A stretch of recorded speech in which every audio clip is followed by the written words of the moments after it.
What's up, everybody? I'm Hunter Hayslip, And I'm James Chapman.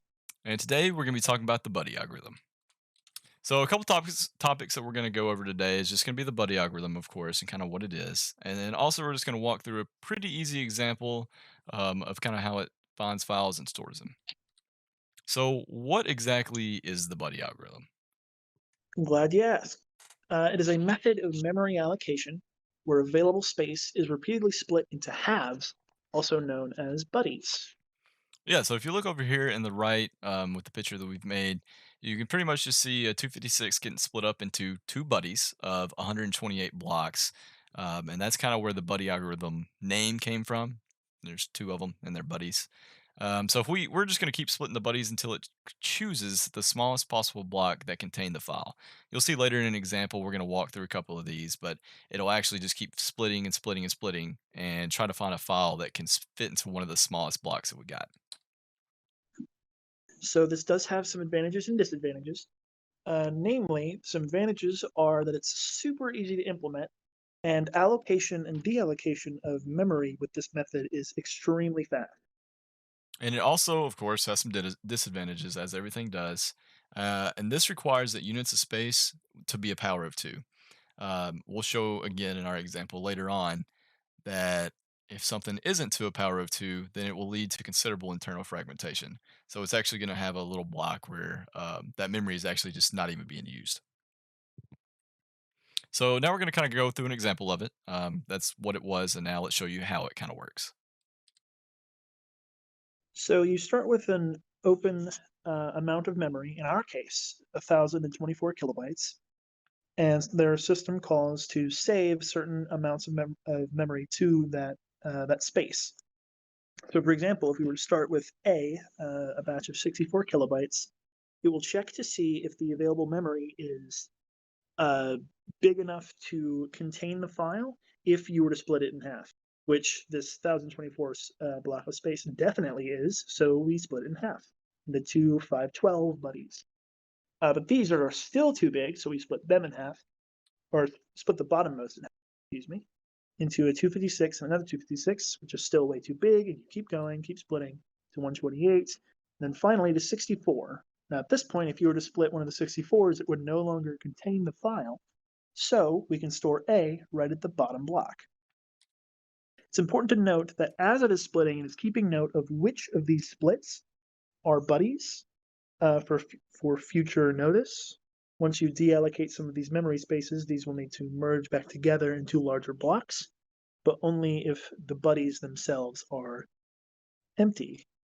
So now that A has been stored in this bottom block, another call will be sent to, say, store B, a 128 kilobyte block. It'll check the next available piece of space, which is the 64 block above where A is residing. Still too small, so it goes above it again to see if there's another block of space that can contain it. Turns out it can. 128, perfect size.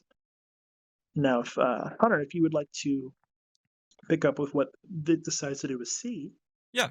So that's A and B, and of course, both of those were divisible by 2. But now let's take a peek at one that's not. So 225, of course, is not divisible by 2. So if you look at our little buddy system we have going right now, we have two blocks of 64 and then technically two blocks of 128. Now, that 128 block is pretty much filled. There's a block of 64 there that's actually empty, but 225 kilobytes is not going to be able to fit in that. So we're going to actually look up to it just a little bit and actually see that we do have another block of 256 that is completely empty right now. So we are going to shove it into there. But as you see, there's some internal fragmentation going on. So since it's not divisible by 2, we're actually going to have 31 kilobytes that's not even going to be used. So the way we get the internal fragmentation number is we do 256, which is the block that it's in, minus the size of the file, which is 225, and that's where we get 31 kilobytes. So that's just called internal fragmentation. It's not really much you can do about it in this algorithm. But of course, that right there, that memory is just not even going to be used. But then we can look for D and try to store that 256 block. So Right now, we're looking at two 256 blocks. Both of them are pretty much full, minus 31 kilobytes, of course, from internal fragmentation, and 64 kilobytes, which, if you add that up, that's still not going to be able to give you a space of 256. So, of course, we're going to have to look up one more time, and we see a 512 kilobyte, but we're going to be able to split that perfectly into a 256. So, we're just going to store D in there, and then that'll leave us with an empty 64, an empty 31 kilobyte, and then of course another 256 block that's empty. Now, if you were to deallocate some of this memory, say for example, I don't know, B, it would delete that space, free up that memory, and allow more things to be placed in later. But uh, at the moment that is deallocated, it will check its buddy to see if it is also empty and merge together if it can. In this case, there is still something in its buddy, so it can't exactly uh, meld itself back together. But if you were to then deallocate A, for example, once A is out deallocated, it will check its buddy, the other 64 kilobyte block that was never used, see that it's empty, say, oh, cool, we can merge back together. Once those two are merged, you now have those original buddies that were of size 128 and merge back together, giving you one massive 256 block at the bottom, which is free for anything else to be placed inside of. So if you were to say store something else of size 256 or smaller, it could go down into that space. Such as E as we're showing here. Since that space got deallocated, it freed up that 256 blocks, like James just said. And so then we've created another example E to show that, hey, look, it checked it down there and it actually was able to store that 256 kilobyte file into another empty block that was perfectly 256 kilobytes. So that's the end of our presentation. We hope you enjoyed it. It's a really, really simple algorithm to kind of follow along with. Super good for debugging, and as far as I can understand, it's easy just to implement.